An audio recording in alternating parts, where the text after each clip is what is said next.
Hi everyone, we're going to do something a little bit different this week. I have interviewed our mission partner, Ben Wildman. We support Ben financially as a church, so some of the money that you give goes to help pay his salary as he continues to work for the organisation Sports Friends. Sports Friends seeks to bring the good news of Jesus to communities across the world using sport to get to know people, particularly young people. And we also support Ben through prayer. So at the end of this video, I've put on the prayer points that Ben mentions. And so please do spend some time praying for Ben, his wife Sandeep, and the work of Sports Friends internationally. Time for the interview. Ben, good to see you, mate. Morning, JP. Great to see you as well. Thanks very much for agreeing to do this again. It's been a while since we last spoke, so I wonder whether you could just give us a little update on the wedding, married life, and how life's been going down there in Kent generally. Yeah, great. I just watched the last one back a few days ago, and I saw it was literally just before we got married. So we did get married, got the ring on, which was great. Like in that window, I think it was like 2 weeks later, Newcastle went into local lockdown. So we had that window where we were amazingly able to have 30 people. Like looking back, we're so grateful that we were able to get married. So yeah, 8 months later, we've been married for 8 months. So for 6 months, I was house husband basically while Sandeep worked. So I was every single day, we were together. So imagine starting off married life where, you're in lockdown. I can imagine it was quite intense for a lot of the time. But it was a good way to get to know each other, in that start. I think we'll look back and think, wow, that was a tough start to married life in a way, but also a brilliant start as well, because we were able to really get to know each other. So yeah, I was like obviously working from home with Sports Friends a lot, and Sandeep was out working as a pharmacist manager. And obviously her workload massively increased. A lot of the local GP surgeries were closed, so her workload went like that. So I was trying to support her quite a lot. So yeah, we're 8 months married, loving it, and like the last 2 months, like you've probably experienced it, Barnsley. Things are opening up a little bit more as well. Yeah. Yeah, and so that has that changed what you've been doing then in terms of, I know you do a lot of coaching, football coaching. Have you been able to do any of that? Yeah, so like last 2 months I have in person. I'm now coaching part-time like in a school. So I'm going in coaching primary school, after school, lunch, PE classes, and then I do a lot of one-to-ones as well. And then I'm still in my academy in London as well. So we went back about 6 weeks ago. And so I'm still doing that. But coaching real life, I did a lot of Zoom coaching in the lockdown, which was it was a challenge, I can tell you. But we got through that. And yeah, back coaching a lot as well. Like the football version of Joe Wicks. Yeah, I don't think I'm on that level, but it was had to be as creative as possible. Like I watched a lot of your guys' online stuff, and it was really creative and stuff, and you had to be so creative in the lockdown. So yeah, did that a lot. So yeah. And then Ben, just before we pressed record, you were telling me about a running club that you're part of down there. Yeah, so I obviously moved down here in September, so I didn't know many people. So I joined the running club, Ashford Striders represent, and I just got to know people in that way. And then obviously the lockdown hit, and I set myself a challenge in the second lockdown. Can I do a half marathon? So I did a half marathon, and then in the third lockdown, I was really getting to the point where I really want to go out. So I did an actual marathon to raise money for Sports Friends in that third lockdown, which was a massive challenge. So I did that. So yeah, I've been running a lot. Great way to meet people and stuff. And there was a long time where we could only run with one person. So in the third lockdown, from like December to March, you just run with one person. So I've been running with different people and stuff. But really great way to get to know people and do life with them. And obviously, as that's been happening, I've had a chance to share my faith with a lot of different people as well. So that's been brilliant. And I've loved. Now I can say I know people in the area, which is a bit weird moving to an area in lockdown. You can imagine how hard that was. So yeah, I've been doing that a lot as well. Yeah. Brilliant. Well, remind us, Ben, about who Sports Friends are and what they seek to do. Yeah, so Sports Friends tagline is making disciples, and they do it through sports ministry. So train and equip local church leaders to go into communities to set up sports teams. And then those coaches are all part of local churches, and then they go and seek to mentor and disciple young people in that area and community. And then over time, Sports Friends as an organization basically trains them and equips them and enables them to continue to do that. So to be a sports coach in that local area. So you imagine you've got a youth worker in a church, you've got a sports worker in a church, and our role is to help equip them to do that. And then they then every week will coach a team, and then after a while they'll come to camps and stuff like that that Sports Friends run. So yes, an enabling and equipping ministry basically. To make disciples is the strapline. Brilliant. And so tell us a little bit about what you've been doing since September, since we last spoke, basically. Yeah, so my role has been like a lot online. So I've basically been put into a role with a leadership team. So like mine would be look at the coaching side of things. So I've been on the resource development team. So I remember last time I told you we did some Romans Bible studies and Colossians Bible studies. And I've been basically trying to get them out onto our 19 fields. So a lot of the work, like a lot of the different fields have had restrictions, so they haven't been able to play a lot of the time.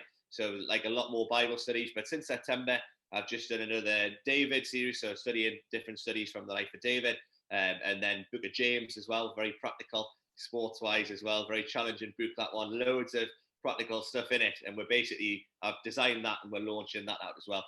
But on top of that is the coaching side of things as well. So through COVID, we've been able to revamp a lot of our material.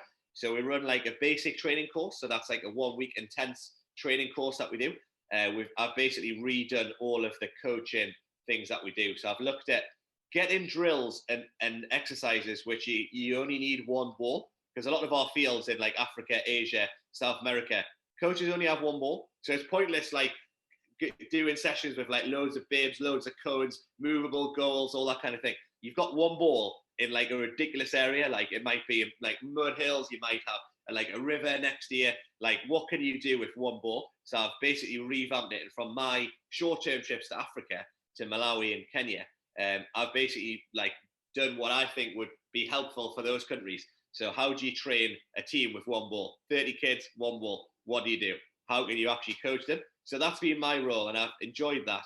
And Sports Friends have got like a new, what do you call it? It's a online, basically software. So I've basically been using this software to design new practices so people around the world can access them.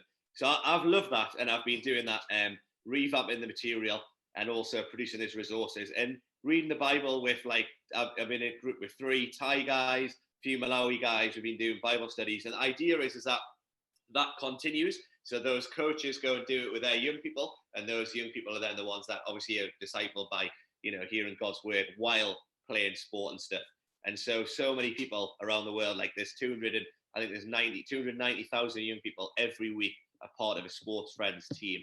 And so those Bible studies are being used in all those areas, which is fantastic. Like, so some amazing stories of people growing in their faith through a very difficult period, across the world. So yeah, my role more resource focused, but also looking at like how we can prepare for going to Malawi as well. So I've been doing that with Sandeep. We've been going through Sandeep's process of basically becoming a full-time member, and looking at what her role will be over in Malawi as well. So that's basically what we've been doing since September. Yeah, I'll put a little map up so people know where Malawi is, because long term that's the plan, isn't it, to move there? Just give us a brief update on that, Ben, of where you're up to with moving there. Yeah, so it has been probably a little bit delayed with COVID. Like the mission organization hadn't received a lot of people for a long time, and it opened up, and missionaries are now starting to go back to the field. Malawi did suffer a bit of a second wave of COVID, but things have calmed down a little bit over there. So we're just monitoring what's happening. But basically, Sandeep's going through her process. She started doing medical, like a lot of things basically, before she can go over, have her jabs and that kind of thing, and get to the point where she's accepted as a full-time member. And then after that, it's basically a case of us two raising enough support to go from churches and individuals. And once we hit 100%, then we can go. But we can't leave until that. Now, that's been difficult because we've not been able to visit churches and stuff, and probably raise different things. That's why I did a marathon and stuff, to try and raise enough support to be able to go. But we're trusting God with his timing for that. And like, I'm still serving with Sports Friends even now, even when I'm here in this country, and we're living out our life and faith here as it is, so we can do that here as well as looking at whenever that move is. So yeah, we're getting closer, but we still don't have a date when we're going to go. Yeah. Brilliant. Ben, I wonder whether you could tell us a little bit about what you've mentioned it already, but what has obviously there's been quite a wide impact on churches in this country, and I imagine a lot of organisations across the world, particularly mission organisations. So, would you just tell us about what the impact has been on Sports Friends of the pandemic?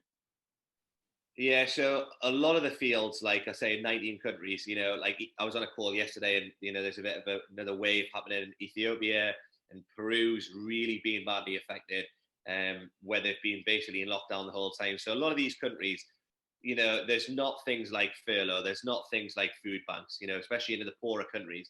There's not things where you can rely on the government to support people. And because they live hand to mouth, you go to the market, which is where everyone is, and you sell things, you buy and sell, you buy and sell. You have to grow your own food and stuff. So a lot, so you can't imagine the impact that that's had on so many communities in some of those places. A lot of people are really struggling with that, not having money to fall back on. A lot of people don't have bank accounts and savings. So I guess really, a lot of tourism as well, Ben. Obviously, like international yeah, travel's not been there. A lot of countries do rely on their economies do rely on more tourism and things. So absolutely, absolutely, loads of impact like that, which I'm probably not even aware of, like the actual impact.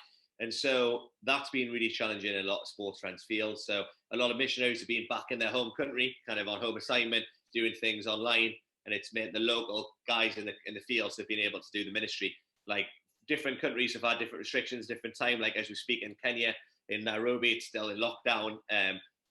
Like different countries at different points are having different waves. So it's very difficult to say like what's been happening over the last year or so, being really challenging. But what I would say in that is that, like I said last time, I don't know if I mentioned it, there's been a lot more focus on one-to-one. Like a lot of people have been, a lot of coaches have been like spending time with their players one-on-one, with families, in small groups and stuff, which is that's been a blessing for a lot of people to have that one-to-one time with their coaches and stuff. And actually, a lot of people have like either came to faith or grown a lot in their faith through these challenging times. They've found that this is real for them.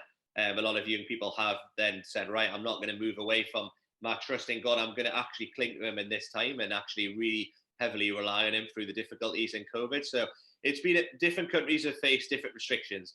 But like I say, God's still been at work. Like there's been hardly any camps, for example. So we normally do loads of sports camps. That's completely changed.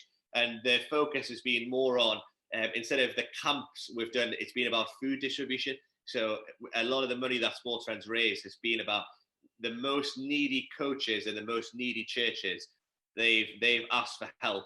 That a lot of the Sports Friends world has given food and food packages to the most needy areas, which has been like the local churches cannot thank the different churches around the world enough for that support, because at times they've been desperate, like absolutely desperate for money and food. Like I say, no food banks, no furlough. They need to rely on this supernatural provision.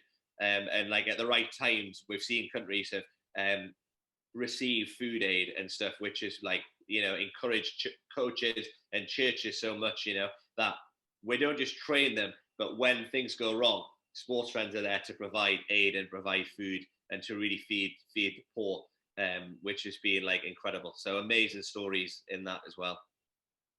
yeah, and that's something that we as a church have been able to be involved in. I spoke to Ben at one point and heard about what Sports Friends were trying to do and trying to meet very practical needs on the front line in countries where people were not just struggling with ill health through COVID, but actually struggling to feed families and things like that. So we, as a PCC, decided to give a gift from St Andrews. So thank you everyone for your continued giving to St Andrews, and we've been able to give some of that money to Sports Friends.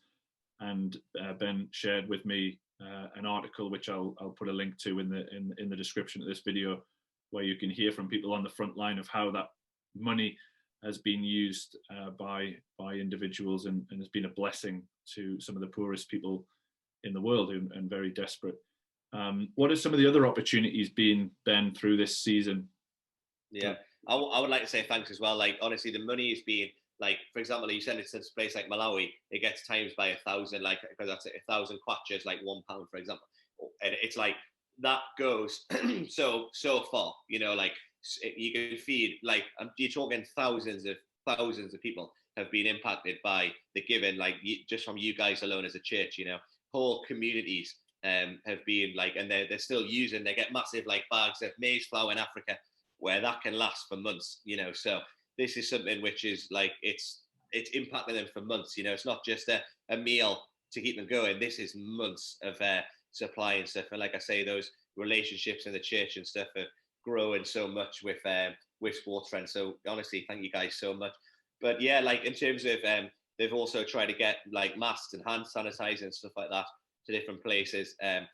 Like I say, the maybe the matches and the tournaments have stopped, but yeah, doing life with people through a difficult time. I think when things go wrong, you see who's around you. I know probably you guys have found that as well. Like, who are those close people around you? And when you have a coach who's willing to stand by you, when things go wrong, it's very, very powerful. To be able to go through the highs of life when you play in sport, winning games, winning tournaments. When that stops, the coach still sticks around, and he still cares for their well-being when sport isn't even high on the agenda. Actually, this is about life, and this is about being with you through the hardships in life. That's been really powerful. So it's more that kind of like personal side of things that's been able to be developed, like you were saying earlier. Absolutely. Yeah, those personal relationships have been huge. So those, ministry, nitty gritty, it's about life, it's about people, it's about relationship, and that's been the thing that is being focused. And I think with Sports Friends, a lot of people think it's about playing matches and tournaments and we just play sport. No, actually, it really is about life, relationships, and going on a journey with people and really caring. Yes, they are. So that's been the focus of Sports Friends. Yeah. Brilliant. Ben, looks like Theo might want to walk or something. So why don't we try and wrap this up? Give us some things that we can be praying for you. Yeah, I think definitely for Sandeep. So we're just looking at what her role would be. They're reviewing in Malawi their like HIV and AIDS working program. So they think there might be a role for her to do there. There's basically a few, and it's just like which one is God leading her to. So we could pray for that would be really good. She's got loads of skills and stuff, so just to pray for that and her final interview process and stuff. And then for myself, like I say, still working with the Sports Friends resources and stuff, like pray that and keep doing that, the coaching and the Bible studies, and also like just the general interviews that I do with different countries and stuff like that, my role with Sports Friends. In terms of support as well, we're trying to get up to that 100% mark. Once Sandy has that interview, it's basically a case of trying to get up to that 100%. So just continue to trust God. And we're so grateful for church individuals that do give and stuff. And once we hit that amount, we can't go until we hit 100%. So pray for that would be really good. And then, in terms of us just living out our faith where we are in Kent at the minute, with the guys that I'm running with and, with our work and life as well, just pray that we continue to live for Christ where we are. There's loads of opportunities where we are as well. So just pray that we continue to do that, even in Kent as well, would be absolutely brilliant. Brilliant. Thank you so much, Ben. It sounds really encouraging what you've been able to do in terms of these resources, both in the coaching and in the studies that you've been writing. It's so great to have this partnership with you, and we'll continue to pray for you. And we'd love to have you come and visit us when we're allowed, that kind of thing, and we can hear a little bit more and get to know you a little bit better before God willing you head out to Malawi. So thanks so much for being willing to do this, mate.